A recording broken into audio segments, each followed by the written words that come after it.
নমস্কার বন্ধুরা, কেমন আছো তোমরা সবাই? আশা করছি সবাই ভালো আছো, সুস্থ আছো। আমরাও সবাই ভালো আছি। আমার আরও একটা নতুন ব্লগে তোমাদের সবাইকে স্বাগত জানাচ্ছি।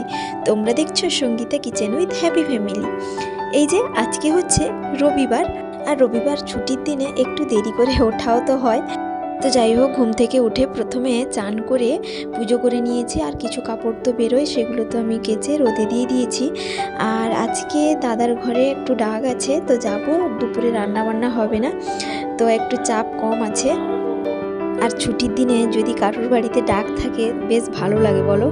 আর বাড়ির বউদের তো ছুটি বলে কিছুই থাকে না, যখনই কারোর বাড়ি থেকে ডাক আসে খেতে যাওয়ার জন্য তখনই ছুটিটা পাওয়া যায়। তো যাই হোক, এখানে আমি চা বানিয়ে একটু রোদে বসেছি চা খাওয়ার জন্য। এই যে শীতের সময় রোদটা গায়ে লাগে, বেশ ভালো লাগে বলো। তো যাই হোক, এখন গরম গরম চা ঠান্ডার মধ্যে খেয়ে নিই, বেশ ভালো লাগছে। আর তোমাদের দাদাভাই টিউশনে গেছে, ও তো আগে উঠে মুড়ি খেয়ে নিয়েছিল। আর তারপরই দেখো এখন প্রায় 9টা মতো বাজে। আর আজকে আমি মাথাটা ধোবো। সকালে না চান করে নিয়েছি, মাথাটা ধুইনি, কেন বলো তো, ঠান্ডা লেগে যাবে বলে। তো তার জন্য ভাবলাম একটু দেরি করে মাথাটা ধুবো। আর আজকে ঘরোয়া এই দুটো উপকরণ মাথায় নেব। তো প্রচণ্ড পরিমাণে তো এখন শীত পড়েছে, তো তার জন্য খুশকি তো সবসময় লেগে থাকে, চুল ওঠা এটা সেটা তো লেগে থাকে। তো তার জন্য ভাবলাম ঘরোয়া দুটি উপকরণ মাথায় নেব, বেশ ভালো উপকার পাই জানো তো। যখনই আমার মাথায় খুশকি হয় বা চুল উঠছে, তখনই কিন্তু এই আদার রস এবং লেবুর রস দুটো মিক্সড করে আমি মাথায় 1 থেকে 2 ঘন্টা মতো লাগিয়ে রাখি। তারপরই আমি মাথাটা ধুয়ে ফেলি। প্রথমে আদাটাকে ভালো করে ছাড়িয়ে ছোট ছোট করে কেটে নিয়েছিলাম, দেখলে তোমরা। তারপর আমি মিক্সিতে পেস্ট বানিয়ে নিলাম, দিয়ে ছাঁকুনি দিয়ে ছেঁকে নিলাম, কারণ আমার আদার রসটা প্রয়োজন, আদাটা প্রয়োজন নেই তার জন্য। আর আদাটা কিন্তু আমি ফেলবো না, ওটা আমি রান্নার কাজে ব্যবহার করব। আর এই যে লেবুটা কেটে নিয়েছি, আর আমার চুলটা খুবই পাতলা, অল্প পরিমাণ চুল, তো তার জন্য আদার রসটা যতটা নিয়েছি তার আন্দাজ অনুযায়ী আমি লেবুর রসটা নিচ্ছি। আর তোমাদের যেরকম চুল থাকবে সেই অনুপাতে নেবে। এতে আমি 2 চামচ মতো লেবুর রস আর 2 চামচ মতো আদার রস নিয়েছি। তোমরা চাইলে বেশিও নিতে পারো, কোনো সমস্যা নেই। এবার এই দুটো মিক্সড করে আমি মাথায় লাগাবো। আর ভালো করে ছাঁকুনি দিয়ে ছেঁকে নিলাম, কারণ লেবুর যে বীজগুলো থাকে ওইগুলো চুলের মধ্যে লাগতে পারে, তার জন্য। আর এই দুটো মিক্সড করার সময় কালারটা কিন্তু একটু আলাদা হয়ে যায়, একটু লালচে ভাব হয়ে যায়। ওটাতে কোনো ভয় পাওয়ার কারণ নেই। যখনই ওই দুটো মিক্সড করবে তখনই কিন্তু কালারটা একটু চেঞ্জ হয়। তো যাই হোক, এই দুটো রস একসঙ্গে মিক্সড করে নিয়েছি। এখন আমি চুলের গোড়ায় গোড়ায় লাগিয়ে দিব, এবং যদি বেশি হয় তখন আমি চুলের মধ্যেও লাগিয়ে দিতে পারবো। আর এটা লাগালে চুলটা প্রচণ্ড পরিমাণে সিল্কি হয়, গ্লেজ দেয়, এবং মানে একটা স্মুথনেস আসে চুলের মধ্যে, বেশ ভালো লাগে জানো তো। তো যাই হোক, আমি এখন হাতে নিয়ে গোড়ায় গোড়ায় ভালো করে লাগিয়ে দিচ্ছি। আর তোমরা যদি একা না পারো কাউকে বলতেও পারো, আমাদের বাড়িতে তো হেল্প করার মতো সেরকম কেউ নেই, তো তার জন্য আমি একা নিচ্ছি। কিছুটাও পড়ে যাচ্ছে, কোনো সমস্যা নেই, কি করব, একা নিলে তো একটু এদিক সেদিক হবে। তো যাই হোক, ভালো করে আমি নিয়ে নিচ্ছি। আর একটুখানি বেশি হয়েছিল, তো তার জন্য চুলের সামনের দিকেও নিয়ে নিয়েছি। তো যাই হোক, এখন আমি খোপা করে রেখে দিব 1 থেকে 2 ঘন্টা মতো। এই যে পুরো চুলের মধ্যে লাগানোর পরে আমি খোঁপা করে নিয়েছি। আর এটা যখনই শুকোবে তখনই আমি মাথাটা ধোবো। আর কি বলতো, যখন শুকোতে আরম্ভ করবে তখনই চুলটা একটু শক্ত টাইপের হয়ে যাবে, তাতে কিন্তু কোনো ভয় পাওয়ার কারণ নেই। আর এই যে খেসারি ডালটা সকালে ঘুম থেকে ওঠার পর ভিজিয়ে দিয়েছিলাম, একটু ইচ্ছে হলো খেসারি ডালের বড়া খাবো, তো তার জন্য ভিজিয়ে দিয়েছিলাম। আর এটা তো বেশি সময় লাগে না, তো তাড়াতাড়ি ভিজেও যায়।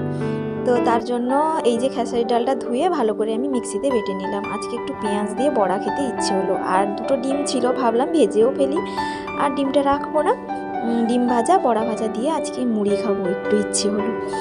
আর বাবার বাড়িতে যখন থাকতাম জানো তো, মা যখন থাকতো বেশ বড় বড় করে বেশি তেল দিয়ে বড়াটা ভেজে দিত, বেশ খেতে দারুণ লাগতো।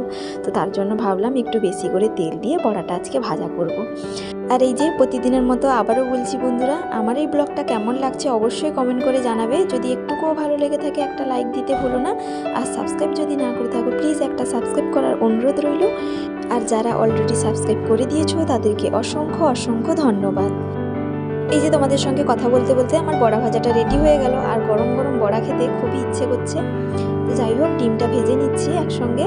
তো ভাজা হয়ে গেলে গরম গরম খেতে বসে যাব। আর ও টিউশন পড়িয়ে চলে এসছে, তো এখন আমি ছেলে ও একসঙ্গে বসে খেয়ে নেব। সঙ্গে একটু পেঁয়াজও নিয়েছি। আর এই যে খাওয়া দাওয়া শেষ করে একটুখানি বসছিলাম, তারপর মাথাটা ধুয়ে বেরিয়ে পড়লাম বাবার বাড়িতে যাওয়ার জন্য, বড়দার ঘরে। আজকে বড়দার ঘরে পেশা আবু পিসিমণি সবাই আসবে, তো খাওয়া দাওয়ার ব্যবস্থা আছে, তার জন্য বেরিয়ে পড়েছি। ছেলেকেও রেডি করে দিয়েছি, আর সামনে গাড়িটা ওর বাবা বের করছে, দিলে বেরোলে একসঙ্গে করে যাব।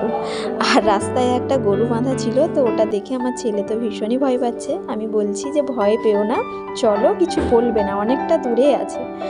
তো যাই হোক, তারপর দেখো আমাদের বাড়ি থেকে কিছুটা দূরে একটা মিষ্টির দোকান ছিল, আর বাজারে যাইনি, তো ওখান থেকে মিষ্টি নিয়ে নিলাম। আর সবাই যেহেতু এসছে, মিষ্টি তো অবশ্যই নিয়ে যেতে হবে, না হলে হয়তো বাচ্চাদের জন্য কিছু নিয়ে গেলেও হতো।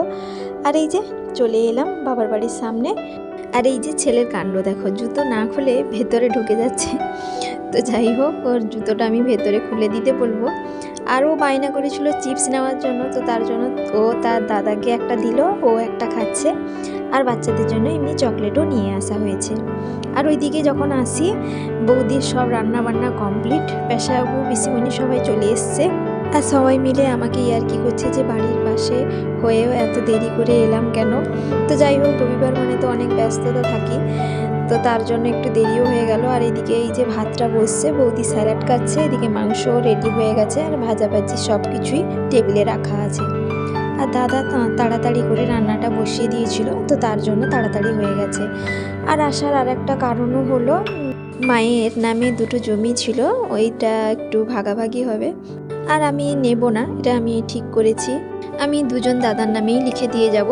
তো যাই হোক, আর এই যে সামনে একজন পিসুমণি আসছে, আর একজন পিসুমণি এখনও আসেনি, তো ও চাকরি করে, তো তার জন্য দেরি হবে আসতে। আর এই যে কিছুক্ষণ পিসিমণির সঙ্গে কথা বলার পর তোমাদেরকে একটু ফুলের গাছগুলো দেখিয়ে দিচ্ছি। বেশ ভালো লাগলো, ভীষণই সুন্দর লাগছে। দেখো ফুলের গাছগুলো এতটা সুন্দর লাগছে, তো তার জন্য তোমাদের সঙ্গে একটু শেয়ার করে নিচ্ছি। আর এখানে দেখো ফুলের বাগান পুরোটা। আর এই জায়গার মধ্যে আমার মা কিন্তু সবজি চাষ করতো, তো যেহেতু মা নেই, কিছু লাগালে বানর খেয়ে যায়, তো তার জন্য বৌদি আর লাগায়নি, তো ফুলের গাছই সব জায়গায় লাগিয়ে দিয়েছে। আর জানো তো, কিছু কিছু সময় বানর এসেও এই ফুলের গাছগুলোকে খেয়ে যায়, তখন কিন্তু খুব খারাপ লাগে। কারণ নিজে যত্ন করে যখন ফুলের গাছ বা ফলের গাছ বা যে কোনো গাছ যদি লাগানো হয়, তখন যদি বানর এসে খেয়ে যায়, তখন কেমন লাগবে বলো? তো সেই জন্যই খারাপও লাগে অনেক সময়। আর এই যে দেখো, মাথাটা ধোয়ার পরে চুলটা কতটা স্মুথ হয়েছে, সিল্কি হয়েছে, আর কতটা পরিমাণ গ্লেজ দিচ্ছে, তোমরা দেখে নিশ্চয়ই বুঝতে পেরেছো।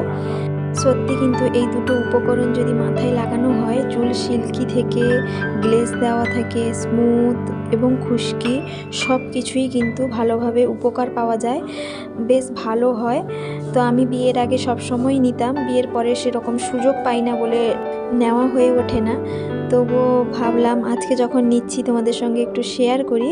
তো যখনই একটু সময় পাই এইটা ব্যবহার করি, বেশ উপকারও পাই। এই যে মাথার সিঁথির কাছে দেখো কতটা পরিষ্কার লাগছে, দেখে নিশ্চয়ই বুঝতে পেরেছো, কোনো খুশকিই দেখা যাচ্ছে না। আমার কিন্তু খুশকি হয়েছিল, তো দেখলে তোমরা কতটা উপকার পাই আমি। তো যাই হোক, এখন কিন্তু ছেলেকে খাওয়াবো, আমরাও খেয়ে নেব। এই যে ছেলের জন্য প্রথমে ভাতটা বেড়ে নিচ্ছি, ভাবলাম ছেলেকে আগে খাইয়ে দিই, তারপর আমরা খাবো। আর কি বলতো, মাংস আর ভাত হলে না একটু গরম গরম খেতে ভালো লাগে, তো হাঁড়ি থেকে যখন ভাতটা বাড়বো, তো ছেলেকে খাওয়াতে খাওয়াতে ভাতটা ঠান্ডাই হয়ে যাবে, তো তার জন্য ভাবলাম যে ছেলেকে আগে খাইয়ে দিই, তারপর আমরা খাবো। আর এই যে দেখতে পাচ্ছ, লাল লাল মাংসের ঝোল হয়েছে, বেশ ভালো হয়েছে দেখলাম, গ্রেভিও সুন্দর আছে, তো আর কিন্তু বেশি লঙ্কা হয়নি। আর কি বলতো, আমার ছেলে কিন্তু সবাই যেটা খায় সেইভাবেই আমি খাওয়াই, আলাদা রান্না করে খাওয়াই না। আর এই যে মাছের ঝাল, চাটনি, ভাজাভাজি 3 রকমের হয়েছে, আলু ভাজা, পটল ভাজা, ঢ্যাঁড়স ভাজা, এগুলো হয়েছে। আর আমার ছেলে তো ভাজাভাজি বেশি পছন্দ করে না মাংস হলে, তো তার জন্য শুধু আলু ভাজাটাই নিয়ে এসেছি। এখন ছেলেকে খাইয়ে দিই, ছেলেকে খাওয়ানো হয়ে গেলে তারপর আমরা খাবো। আর এই যে একটা বাজে অভ্যেসে পরিণত হয়েছে যে মোবাইল ছাড়া কিন্তু খাওয়ানো যাবে না। আর মোবাইল যদি দাও 10 মিনিটও টাইম লাগবে না খাওয়াতে, কিন্তু মোবাইল ছাড়া কিন্তু তুমি যদি সারাদিনও বসে থাকো ও কিন্তু খাবে না। এই হচ্ছে সব থেকে বড় একটা প্রবলেম। তো প্রত্যেকের বাড়িতেই কিন্তু এই মোবাইল নিয়ে সমস্যা লেগে থাকে, বাচ্চাকে খাওয়ানো নিয়ে। মোবাইল দিলে যাই হোক একটু খাচ্ছে, না হলে কিন্তু খাওয়ানো যাবে না। আর এই যে ওকে খাওয়ানোর পরে ওই থালার মধ্যে আমিও খেয়ে নিচ্ছি, কারণ সবটা ছেলে খেতে পারেনি, তো তার জন্য আমিও খেতে বসে গেছি। আর আমিও ভাজাভাজি বা মাছের তরকারি চাটনি কিছুই নিইনি। মাংস হলে কিন্তু আমার কিছুই লাগে না। আর এটা কিন্তু সত্যি, বাঙালিদের মাংস হলে কিন্তু অন্যান্য কিছু মুখে রোচে না। তো আমারও সেই রকম, মাংস হলে কিন্তু অন্যান্য কিছুই খেতে ভালো লাগে না। তো যাই হোক, এখন খেয়ে নিই আমি। খাওয়ার পরে পেশাবু পিসমণিরা খাবেন। এই যে এখানে বৌদি কিছুগুলো থালা বেড়েছে আর আমি একে একে করে দিয়ে দিই। তারপর বৌদি কিছু থালাও যে বাকি আছে সেগুলোও বেড়ে দেবে। তো যাই হোক, এখন পেশাবুদের আমি খেতে দিয়ে দিই। এই যে পেশাবুরা উপরে বসছে আর আমার বড় মামা উপরে বসছে, আর ছোট মামা আর আমার হাজব্যান্ড নিচে বসছে। কারণ আমার ছোট মামা আর আমার হাজব্যান্ড উপরে খেতে বসতে চায় না, তো তার জন্য নিচে বসছে। আর এই যে খাওয়া দাওয়া শেষ করে বেরিয়ে পড়লাম বাড়ি যাব বলে। আর তাড়াতাড়ি চলে যাব, কারণ সন্ধে হয়ে গেলে এমনিতে ঠান্ডা পড়েছে, ঠান্ডা লাগবে বাচ্চাকে, তো তার জন্য। আর কি বলতো, ব্লগগুলো দিতে আমার অসুবিধে হচ্ছে, দেরি হয়ে যাচ্ছে, কারণ কাজের জায়গাটাতেও প্রচুর চাপ বেড়েছে। তারপরে বাড়িতে এসে বাচ্চা সংসারে কিছু কাজ থাকে, সেগুলো করে ওঠে না, আর পারা যাচ্ছে না। আর এই যে বাড়িতে এসে কাপড়গুলো তুলে নিচ্ছি। আর কি বলতো, এডিটিং করতে এতটা সময়ও লাগে, সেই সময়টুকুও পাওয়া যাচ্ছে না। বাড়ির কাজকর্ম এটা সেটা সব মিলিয়ে প্রচণ্ড পরিমাণে ব্যস্ততার মধ্যে দিয়ে দিন কাটাতে হয়। তো তার জন্য ভাবছি ব্লগটা করব না কি করব বুঝে উঠতে পারছি না। তো দেখা যাক, যবে যেরকম পারবো একটু দেব। আর অনেক দিনের একটা ইচ্ছেও ছিল যে আমার একটা ইউটিউব চ্যানেল হবে, তো সেই ভেবে ছাড়তেও পারছি না। তো যাই হোক, তো দেখা যাক কতদিন চালাতে পারি। যদি তোমরা সাপোর্ট করো, মনের জোরটা অবশ্যই পাবো। প্লিজ তোমরা পাশে থেকো। তো যাই হোক, এই যে বৌদি তরকারি দিয়েছিল, তো তার জন্য আমার শেষ দিয়ে ছেলেকে খেতে দিয়েছি। তো বন্ধুরা, ব্লগটা এখানেই শেষ করছি। সবাই ভালো থাকবে, সুস্থ থাকবে, আবারও দেখা হবে।